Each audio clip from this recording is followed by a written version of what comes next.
It looks like they pulled him out of the trench. I heard some yells for a second there. I don't know, perhaps just a lot of pain from everything that he's gone through this afternoon. Everybody's here just kind of holding their breath at this moment, Mike. There he goes. They're carrying him off behind there. You can see behind that little bulldozer there. There they go. You can see him right there going across the right side there.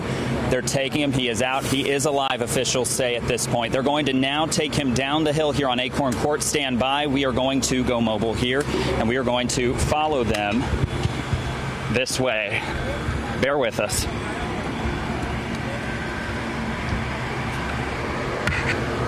All right, we're getting in position over here where we can see they're going to be bringing him down Acorn Court here.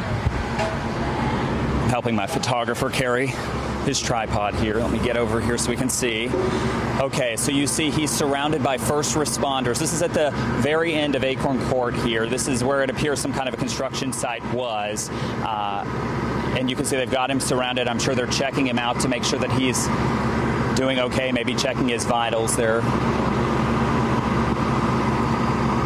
And we may just let the picture tell the story here for a minute.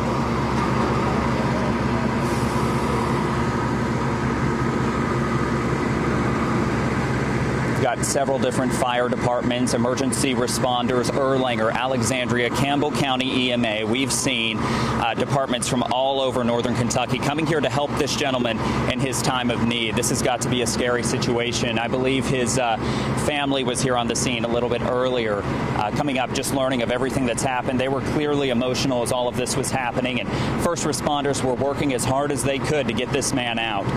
Hey, Dan, quick question for people watching at home, if you can kind of give them the details of this again. How long was he trapped in there, and how did it happen again?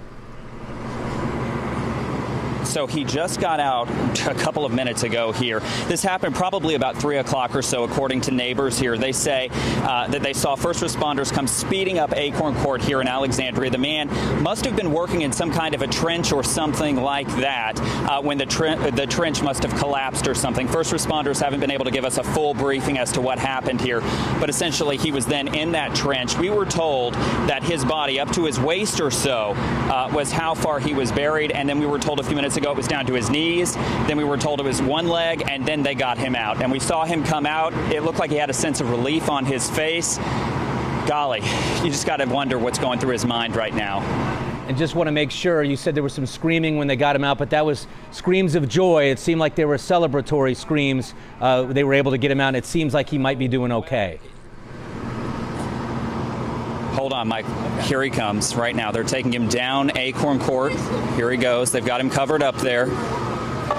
And they're walking a whole group there of first responders from across northern Kentucky, taking him down the hill to an ambulance. It's moments like this that, you know, you really do believe in miracles for a minute. I know that people here on this street have just really just been holding their breath, hoping for the best here.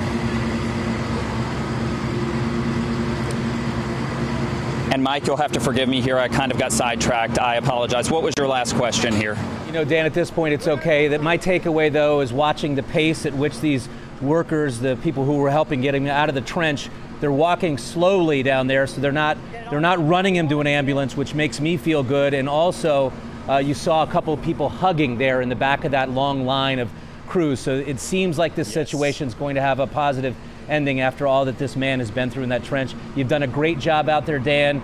We really appreciate it, and we'll get back to you if you can get any information on this man's condition at all. Call back in, and we'll hit you here in the next couple minutes. Okay?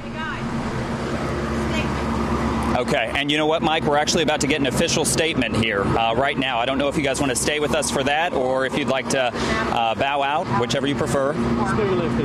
S-E-L-B-Y. Okay, what can you tell us? S-E-L-B-Y. Can you say your name again? Sergeant Natalie Selby, Alexandria Police Department, S-E-L-B-Y. We got a call at 2:30 today that a construction worker had fallen into a hole about 10 to 12 feet down. He had some dirt over his lower body. He's in his early 30s, and we were able to get him out around 5:15 p.m. What's his condition right now? His condition is good, and he's being taken to UC. I understand he was speaking to those who were... Yes, he was. He was speaking. To him? I do not know. Is it clear what happened here? All we know is that he fell into a hole. Our main objective was just to try to get him out of there and make sure that he was okay. So he fell into the hole. He wasn't down in the trench and it collapsed. I don't know. Okay. Our main objective was to get him out of there safely. Are these sewage lines that are going in? What work is being done over here then? Right now they are taking him to Campbell Ridge Elementary and he's being air cared to UC. The chief told us they were extending the roadway here for some more houses back in that area. Yes, the other part of the roadway meets up with Grandview.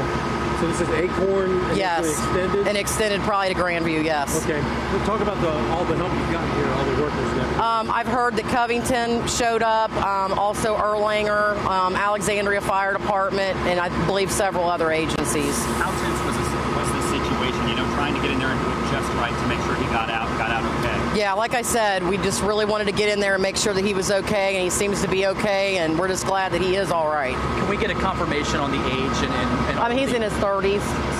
You're not releasing a name right now? We're not releasing a name right now, no. What construction company did he work for? I do not know. Okay. I do not know. Was he alone, working alone, or was he working with a crew?